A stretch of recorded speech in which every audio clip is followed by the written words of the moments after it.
तो hey guys, कैसे हैं आप सब। आई होप आप सब बहुत अच्छे होंगे और आपकी जेई की तैयारी बहुत अच्छे से चल रही होगी। लेकिन आपके लिए मैं एक और एग्ज़ाम लेकर आया हूँ। ये एक बैकअप एग्ज़ाम है, ताकि अगर आपका जेई एग्ज़ाम अच्छा ना जाए तो ये आप एक और एग्ज़ाम दे सकते हो। और ये एक एमएसटीसीटी जो होता है ना, ये एग्ज़ाम जेई के बाद आता है। मतलब जेई तो अपना टॉप लेवल में एग्ज़ाम हो गया, उसके बाद जो आता है टॉप लेवल में वो एमएसटीसीटी एग्ज़ाम है। क्योंकि जेई में जितने बच्चे रजिस्टर्ड करते हैं ना, मतलब 15-16 लाख जेई में रजिस्टर्ड करते हैं। उसके बाद इंजीनियरिंग जो एग्ज़ाम है उसमें एमएसटीसीटी है, जिसमें 5 लाख 4 लाख स्टूडेंट्स रजिस्टर्ड करते हैं।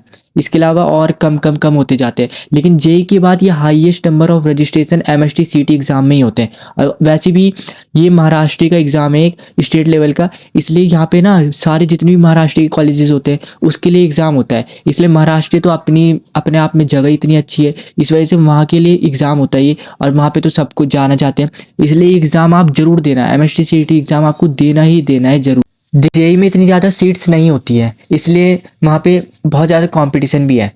इसलिए आपको क्या करना है ना, बैकअप एग्ज़ाम्स रखने हैं। इंजीनियरिंग एग्ज़ाम्स बहुत सारे होते हैं, इसलिए हम उसकी लिस्ट लेकर आएंगे, एक एक एग्ज़ाम के बारे में आपको बताएंगे। तो आज हम स्टार्ट कर रहे हैं एमएसटीसीटी एग्ज़ाम के बारे में, जो हमारा बहुत पॉपुलर एग्ज़ाम है। इसलिए अब इसके बारे में शुरू करते हैं, क्या क्या होता है इसमें, ठीक है। तो एमएसटीसीटी जो होता है ना, एमएसटीसीटी की फुल फॉर्म क्या है, देखो, महाराष्ट्र कॉमन एंट्रेंस टेस्ट, ये होती है एमएसटीसीटी, इसको बोला जाता है। और ये जो होता है ना, महाराष्ट्र का एग्ज़ाम है और इसको स्टेट लेवल में कंडक्ट किया जाता है। तो ये देख सकते हैं आप, एमएसटीसीटी जो 2026 होने वाला है उसको स्टेट कॉमन एंट्रेंस एग्ज़ाम इसे बोलते हैं, कोई दिक्कत नहीं है इसमें। ये तो जो होता है ना, ये अंडर ग्रेजुएट इंजीनियर्स के लिए होता है और फार्मेसी प्रोग्राम्स के लिए होता है। इसमें ना हमारी पीसीएम भी होती है और बायोलॉजी भी होती है।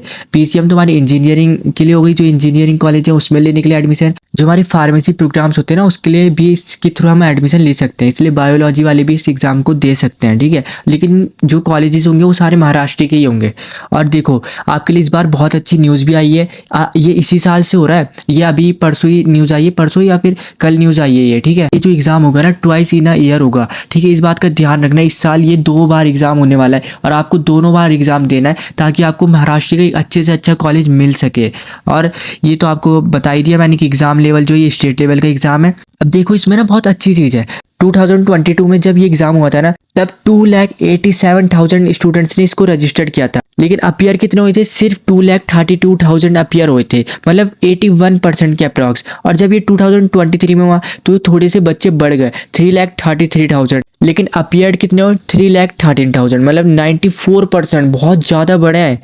अब देखो, उसके बाद ये तो घटे हैं 2024 में, मतलब उसका परसेंटेज घटा है, लेकिन बच्चे तो बढ़े हैं, 4,10,000 और 3,00,000 अप्रॉक्स 80,000 हमारे बच्चे अपियर्ड हुए थे। उसके बाद इस साल जो एग्ज़ाम हुआ था ना 2025 में, उसमें 4.5 लाख बच्चों ने रजिस्टर्ड किया था और 4,22,000 बच्चों ने एग्ज़ाम दिया था ये।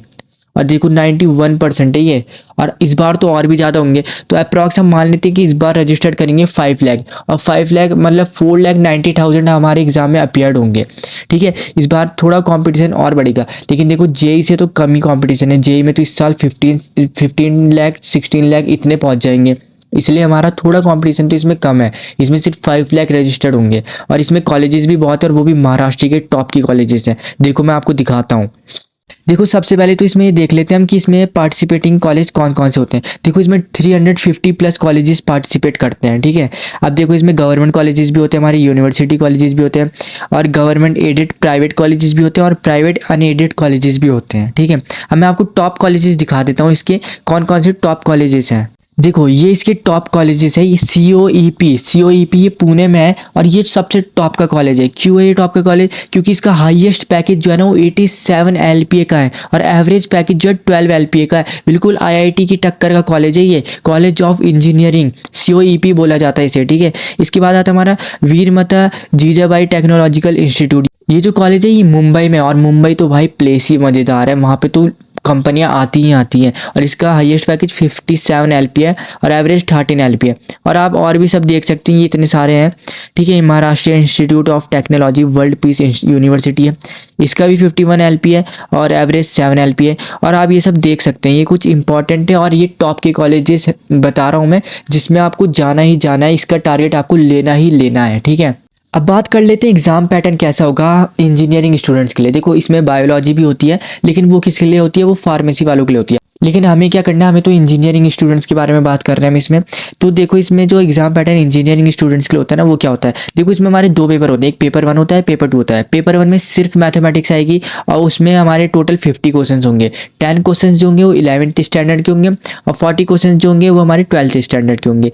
और जो एक क्वेश्चन होगा उसके 2 मार्क्स का होगा, मतलब 50 क्वेश्चन आएंगे इंटू 2, तो ये हमारे 100 मार्क्स का पेपर 1 हो जाएगा, ठीक है। और इसके लिए आपको 90 मिनट्स मिलेंगे, मतलब 1.5 घंटा मिलेगा। उसके बाद पेपर 2 होगा, उसमें हमारा फिजिक्स केमिस्ट्री दोनों आएगी। ये भी हमारा वैसे ही है, फिजिक्स की 50 क्वेश्चन और केमिस्ट्री के 50 क्वेश्चन।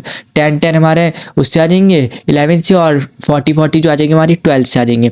लेकिन इसमें हमारी जो मार्क्स होंगे वो हमारे 1 मार्क्स का एक होगा, मतलब 50 फिजिक्स के और 50 केमिस्ट्री, मतलब टोटल 100 क्वेश्चन होंगे और 1 मार्क्स होंगे, तो टोटल हमारे 100 मार्क्स का ही पेपर हो जाएगा।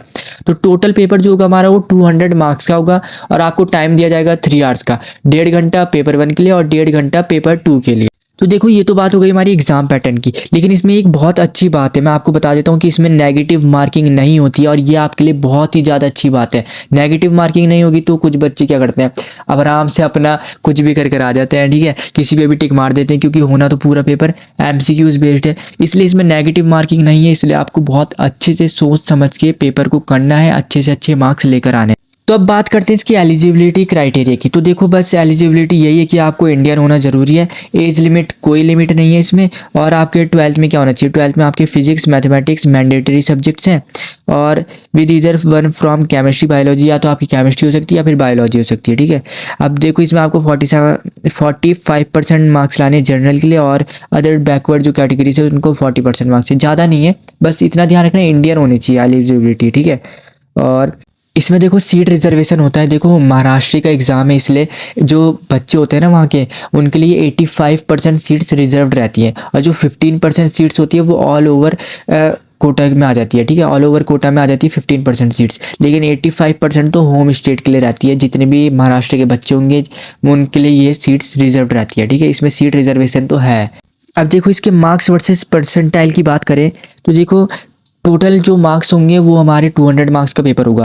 200 में से अगर आपके 160 प्लस मार्क्स आते हैं तो आपके 99.5 परसेंटाइल बन जाता है। और देखो 140 से 160 के बीच में 99 प्लस परसेंटाइल बन जाता है। और आप देख सकते हैं ऐसे आपकी परसेंटाइल बन जाएगी, और परसेंटाइल के अकॉर्डिंग आप अपनी रैंक भी देख सकते हैं, इसके अकॉर्डिंग आपकी रैंक भी आ जाएगी, तो ये आप देख लेना आराम से। अब बात करते हैं कुछ कट ऑफ की। देखो ये 2024 का डेटा मिला है कुछ टॉप के कॉलेजेस का। तो देखो आपका जो VJTJ है ना मुंबई में, तो उसका देखो कंप्यूटर इंजीनियरिंग के लिए आपको 112 रैंक लानी बहुत ज़्यादा है भाई, मतलब आपको बहुत ज़्यादा मेहनत करनी पड़ेगी 112 रैंक लाने के लिए, ठीक है। और आप देख सकते हैं ऐसे हमारा COEP के लिए कंप्यूटर इंजीनियरिंग जो है 121 मार्क्स लाने पड़ेंगे, और SPIT के लिए हमारा 324 मार्क्स लाने पड़ेंगे। तो ये हमारे टॉप इंस्टीट्यूट का कट ऑफ है, और आप चेक कर सकते हैं, देख सकते हैं आप ये जो है। और अब बात करते हैं हम सिलेबस की। तो सिलेबस देखो जो क्लास 11th के क्वेश्चन आएंगे वो तो 10-10 क्वेश्चन आएंगे, इसलिए हमारा ज़्यादा सिलेबस भी नहीं दे रखा है, कुछ सिलेबस है तो आप ये देख सकते हैं, मैंने यहाँ पे लिख रखा है, तो आप ये देख लेना। सिलेबस थोड़ा बहुत ही सिलेबस है, पूरा क्लास 11th का सिलेबस नहीं है। तो ये जो जो टॉपिक्स दे रखे हैं बस यही पढ़ना है, ठीक है। और क्लास 12th का तो जो हमारा चल ही रहा है NCERT का, सेम वही सिलेबस है, कुछ भी चेंजेस नहीं है, पूरा वही है, ठीक है। मतलब इसमें महाराष्ट्र बोर्ड का जो होता है ना वही वाला है, लेकिन NCERT ही चलती है महाराष्ट्र बोर्ड में भी, हमने एक एक चीज़ देखी है, सब वही होता है, ठीक है। इसलिए क्लास 12th के लिए तो सब वही आएगा। अब बात कर लेते हैं हम कुछ इंपॉर्टेंट डेट्स की, कि इसमें कौन कौन सी डेट में कौन कौन सा एग्ज़ाम होगा। तो देखो लास्ट ईयर के अकॉर्डिंग अगर हम बताएं तो जो हमारा नोटिफिकेशन जो रिलीज़ होता है ना वो जनवरी के आसपास हो जाता है, ठीक है, फर्स्ट वीक में। उसके बाद हमारी रजिस्ट्रेशन जो हो जाती है स्टार्ट, वो जनवरी के बीच से हो जाती है, मिड जनवरी से हो जाती है। और तब हमारी लास्ट डेट टू अप्लाई की हमारी जो होती है फरवरी तक होती है, 2nd वीक तक। उसके बाद हमारी जो एडमिट कार्ड रिलीज़ हो जाती है वो मार्च में एडमिट कार्ड रिलीज़ हो जाते हैं, और जो हमारी एग्ज़ाम डेट्स आती है वो हमारे अप्रैल के आसपास आ जाती है, ठीक है। और जो हमारी आंसर की आएगी वो मई में आएगी, और रिजल्ट जो आएगा वो मई या जून के आसपास आ जाएगा। तो ये टेंटेटिव डेट्स है हमारी, ऑफिशियल अभी डेट्स आई नहीं है। ऑफिशियल जब डेट्स आ जाएंगी तो हम आपको बता देंगे। तो आपको बस पढ़ते रहना है और अपने बैकअप एग्जाम्स के बारे में भी जानते रहना है। जेईई आपका आने वाला है तो बहुत मेहनत करो अच्छे से, मैंने उसके ऊपर भी वीडियो डाली है, आप उसका कंप्लीट स्टडी मटेरियल मेरे से फ्री में ले सकते हो। अगर आपने अभी तक कुछ भी नहीं पढ़ा है तो उससे पढ़ के आप बहुत अच्छे मार्क्स ला सकते हो, फ्री में मिलेगा। आप इसलिए वो वीडियो भी देख लेना, और इस चैनल को फॉलो ज़रूर कर लेना, सब्सक्राइब कर लेना, लाइक करना, कमेंट करना, ताकि आपको ऐसी वीडियोस मिलती रहे। Thank you.